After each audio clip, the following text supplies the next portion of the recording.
All right, welcome to Coach's Corner with the Wrestling Vault. RJ Boudreaux here with Mitch Hancock. We have a special guest today, Eric Larkin, four-time All American, NCAA champion, and Mitch Hancock's going to give him a little intro. We're going to get some questions from Eric. Eric, thanks for joining us today. Obviously, being a 2003 national champ, Hodge Trophy winner, your name is out there. And I know we talked a little bit earlier about all the success that you've had in Fargo, winning the junior national titles. But I think the stir in Fargo was the Arizona performance. The Valiant Prep name obviously is out there. Talk a little bit about your Fargo experience, Valiant Prep, and how this all came about. Yeah, thanks for having me, guys. Well, Valiant College Preparatory is high school, 6th through 12th grade in Phoenix. We were in a strip mall our first 2 years, moved over, just purchased a 37,000 square foot facility. We just built a wrestling room, 11 classrooms. 6th through 12th grade, we go to school Monday through Thursday, regular schedules, and we have our practices after. Friday is a tutoring day. And then we travel all over the country. The resources that we have and we're able to generate really gives these kids optimal training situation. Like, for instance, out in Fargo, we went out a couple of days earlier than everybody else. We stayed in a nice place, kitchens, and we just try to cover every base possible. A lot of schools get it, technique, good practices. We try to cover everything just like a Division I school: nutrition, sleeping habits, strength and conditioning, recovery. We're doing cryo chambers. We're trying to do all of it, and it's really paying off, and we see a big difference from it.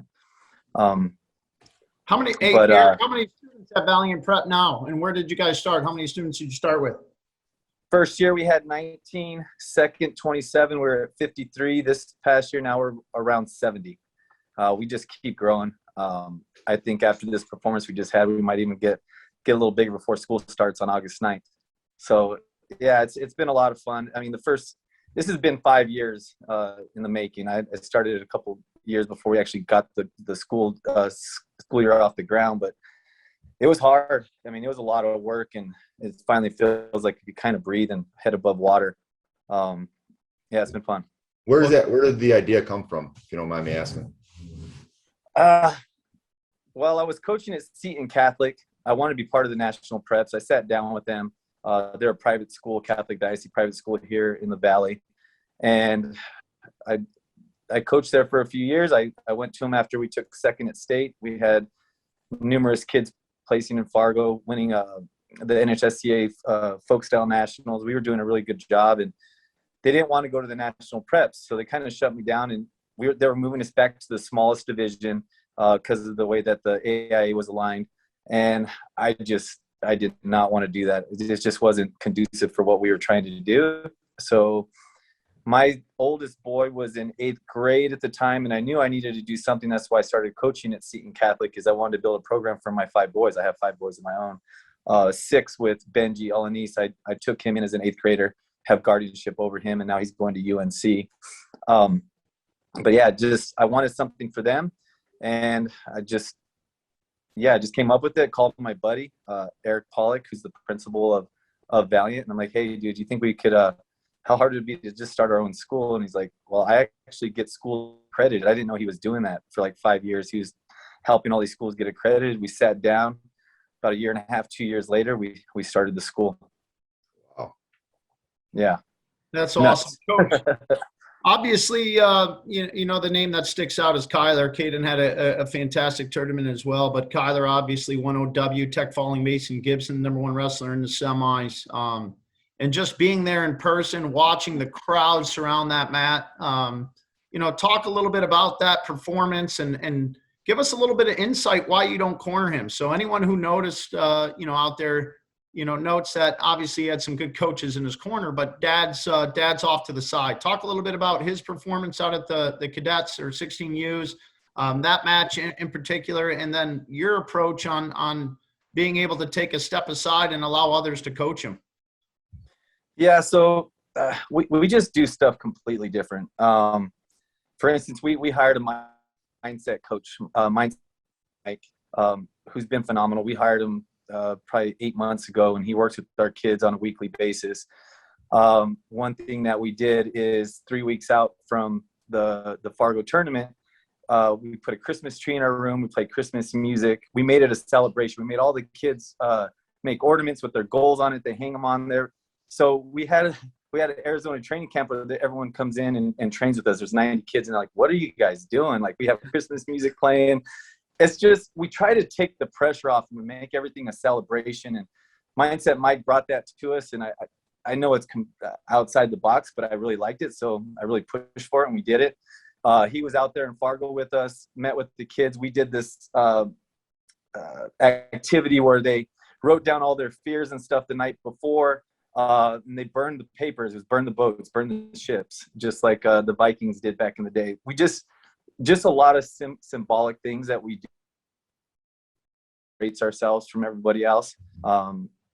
And Kyler, just he was always a real serious wrestler up until about a year ago, maybe a year and a half ago, and he makes it he just makes everything fun. Him and Adrian, all these guys, all the success, they're out there on the mat smiling, sticking their tongues out. I never did that stuff, but it's just it's so much fun, and it blows me away as a dad and a coach, and it works, man. They always feel like they're gonna win, and if they don't, they don't. There's no pressure there, and that's one thing that we really push. Just being thankful for the opportunity to wrestle, giving 100% effort. If we lose, we lose. They deserve it, and then we just keep plugging away. One thing with Caleb and Benji, we had 3 kids miss weight for juniors. Caleb and Benji were both the 1 seeds at 45 and 38, and they both missed weight. We weren't with them all day. They were all a pound under. We got to the scale. They were all 0.2 over, so they had to bump up. Thankfully, Benji placed. Caleb got to the quarters against Gibson, had a tight match with him, and then just dropped down and got beat.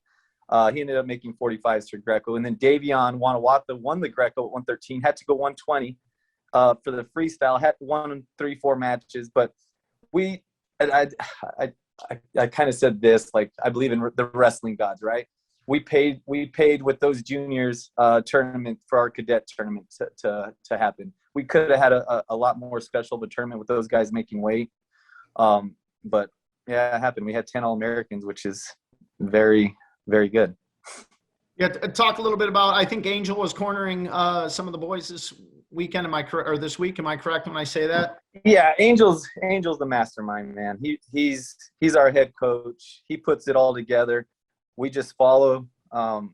We do what we can to add value to that room, but it's all him. He writes up the technique, the way he does stuff, which we don't do a whole lot of repetition drilling. We do a lot of sparring, a lot. Everything is giving the other person resistance, and that's what Angel teaches.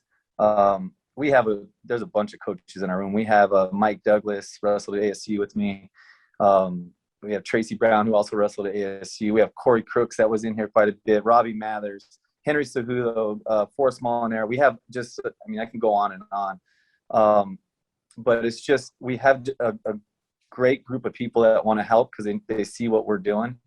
And then for myself, not being in the corner with Kyler, I try to take myself out of the corner. So they don't need that added pressure. They just don't. And as much as I can, I try to stay out of there. I know my coaches, they're going to do a good job and get it done. I mean, I still excited in the corner. You can see me on the video jumping around and yelling at them, but I try to remove myself as much as I possibly can. I mean, I'm in the room with them every day where the work's done, right? So I just want them to enjoy themselves and have fun, and they're doing it. RJ and I are really big on sparring, right? And it's, some of the older coaches obviously are drilling and repetition based. And this is a new transformation that's coming down from college. Talk about some of the sparring workouts that you guys do. Are you doing them at the beginning of practice, throughout practice, easy and hard outs? Talk a little bit more about that sparring situation. Yeah, the biggest thing is just putting them in positions, and then, like, for instance, getting in on a high crotch, wrestling that crackdown position, which we're not real big on, but you got to be in there and you got to be able to wrestle that position. And the guys giving chest locks, front headlocks, just giving different looks and it's like 70-80% that the kids that really get it, your partner matters, right? Your partner's got to be able to wrestle in these positions, can't go 100%, can't go 50. It's like you just got to find that happy medium. And the kids that are finding the most success, Emilio's, the Guanajuatos, Kyler, Meza, they're doing it. Yes, it's pretty cool to watch. I sit back and I'm just like, holy smokes. It's a different room, and that's what they're doing. They just spar every position. Angel will bring them in like, hey, we've already done this. This is the position I want you to work on. Think about locking here on your front head, go and spar, and he'll give them 5-10 minutes. Someone will see something, we'll stop it, we'll fix it. And then that's just how our practices go. And the kids don't come in to our room. Like I remember going to the practice room being like, I don't even want to be here. Just the monotony of hitting 100 high crotches, 100 doubles. They enjoy it. And I see all across the board with the 50 kids we have in the room. Can you speak real quick to the length of your practices? I'm sorry, say that again? The length of your practices? Well, it depends on what time of year when we're peaking and stuff. We're usually around 2 hours. But the last 2 weeks before Fargo, we were down an hour 15. It just kind of depends throughout the year what we're getting ready for. Super 32, we're cutting it back a couple weeks before, getting it down to about an hour 15. But when we're just going in, having fun, working through positions, I mean, we even have our kids come up with stuff and like, oh, let me show you guys this. That's the kind of culture we want in the room. We want everyone to be able to speak their mind and work through positions, and we even let our kids do it. So it's awesome. Obviously, you had so much success as a wrestler at Arizona State. You know, we know it can create some unwanted pressure maybe on your sons or the athletes itself. How do your boys and how do some of the athletes deal with some of that pressure knowing that their coaches are so successful, right? A lot of that comes from Mindset Mike. Just the little things they do every day. They have a mantra they say before every practice. We have a hype man that they go through and just say things that really, I think, takes the pressure off, makes them enjoy the practices. I don't know. They just everything we're doing in the room with our mindset coaches, with the way our coaches are laid back. We're not getting on the kids. There's no anger because we get 100% effort out of 99.9% of our kids. So there's no reason to be fired up and, hey, do it harder. I mean, we don't have to do any of that. So it's just more laid back and everyone just seems happy. It's cool. Hey, I take it there's no hair code at Valiant Prep. Talk a little bit about the hair. Where's that coming from? I don't know, man. I wish I could grow my hair like it. I like that. I'm so jealous of them. I don't know. They just been doing it for the last 5 years. It actually started with my oldest boy, Caden. Just let his hair grow out one day, and everyone's like, "Oh, let's do that." And everyone had long hair. Like Meza had super long hair, not too long ago, but everyone just has super long hair. I don't know. Maybe it's more fun for them. Yeah, you may have started a new fad. I think you're going to see more guys in Fargo with long hair and tongue sticking. Yeah. Yep. Hey, did the boys play other sports, and what advice would you give to dads maybe who have young sons who aspire to be Fargo champs? Wait as long as possible. Don't start them young. My oldest boy started young, went through some injuries, and then once kind of and I with Angel, it was all about starting 11 years old. Actually, all the coaches now around us really believe in not starting 6, 7, 8, 9. My 12-year-old is going to be at Valiant next year. Everyone here wrestles, so there's no other sports here. So everyone's 100% in on wrestling. My 12-year-old is going to start with this next year. Kyler got back from Fargo and already took him in the room with my oldest boy, and they're already drilling. And I'm like, take a break, dude. But they already want to get my 12-year-old caught up to speed, and he does not going to have a choice. When you say caught up to speed, cool. He hasn't wrestled before? He has. He has been probably over a year since he competed. He went to maybe 2-3 practices. He did a couple of times when he was 10. Nothing serious. He'd be like, hey, I want to go with you guys to this tournament. And he's super athletic. and somehow would find ways to win without even practicing, which I'm not a big, you got to put some hard work in. You can't be winning, not even just half-assing everything. You know what I mean? But yeah, he gets it. He's going to, they'll get him caught up to speed here pretty quickly. Yeah, on your website, I see that you guys have cross country. There's a lot of cauliflower on that cross country team. So we started doing that before COVID hit. We added other sports because we wanted to be an associate member of our state association, not compete at the state championships or the regional. We needed to be a associate member so we can go compete at the Ironmans, the Doc Bs, all these things. But they just weren't having it. They're not letting us be a part of the state association, which we're fine with now. We compete everywhere, and we're doing what we need to do. Would definitely love to be part of the national preps. Hopefully we get in there. But we try to get other sports going. We might in the future. We want to cap out at 150 kids. I mean, we could house 500, but we keep our class sizes under 15, right around 10 to 12, just for more individualized attention in the classroom. We want to cap out at 150, which would let us utilize all of our classrooms that we have. We could bring in another sport. We got to find someone that's as serious about wrestling.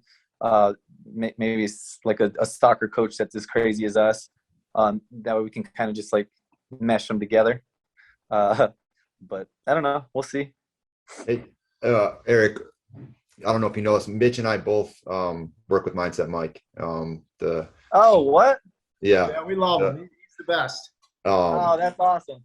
The whole Christmas thing, I'm not sure. I won't say this is a fact, but it might have started with us. I don't know. We were right before 3 years ago. We all were singing Merry Christmas to each other when we were coming to the state finals and stuff like that. And it was just kind of something that kind of went with it. But something I've noticed, and I think Mitch as well, just when you do the mindset stuff, I'm not sure how long you've been with Mindset Mike or how much you've been doing some of that mental training, but it just seems to expand past wrestling, the kids that are really serious, I have around 50 kids in my team.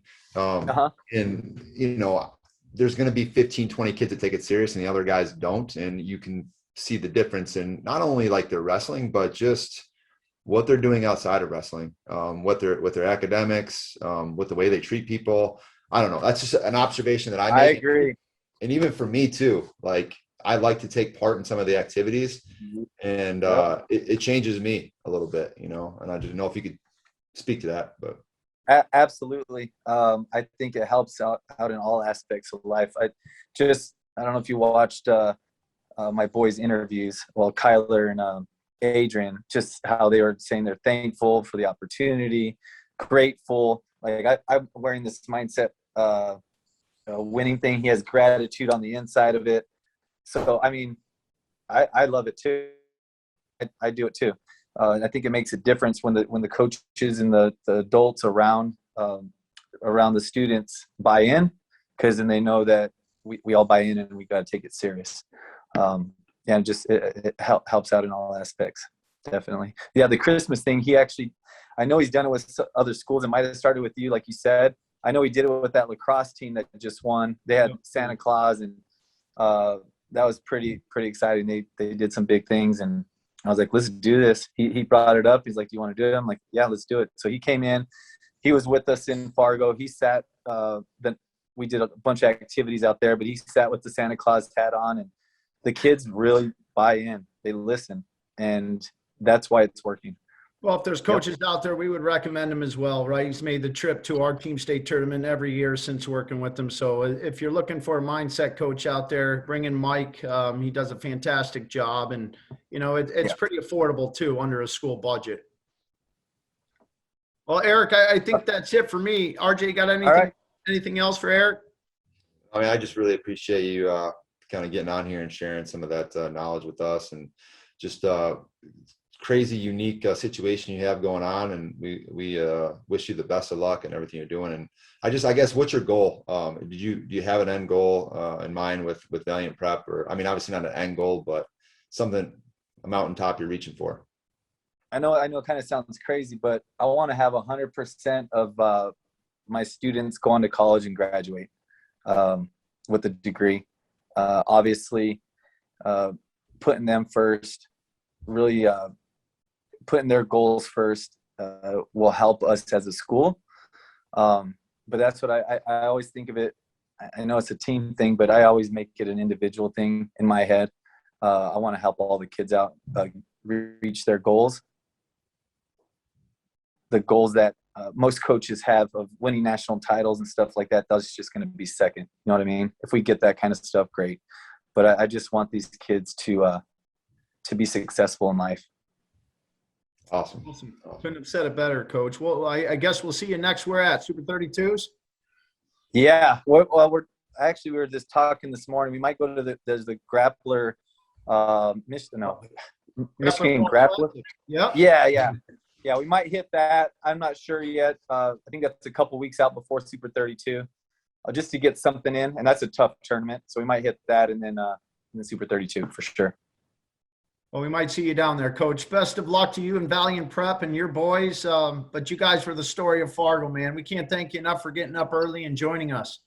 Yeah, no problem. Thank you guys for having me. Yeah, God bless. You too. Bye.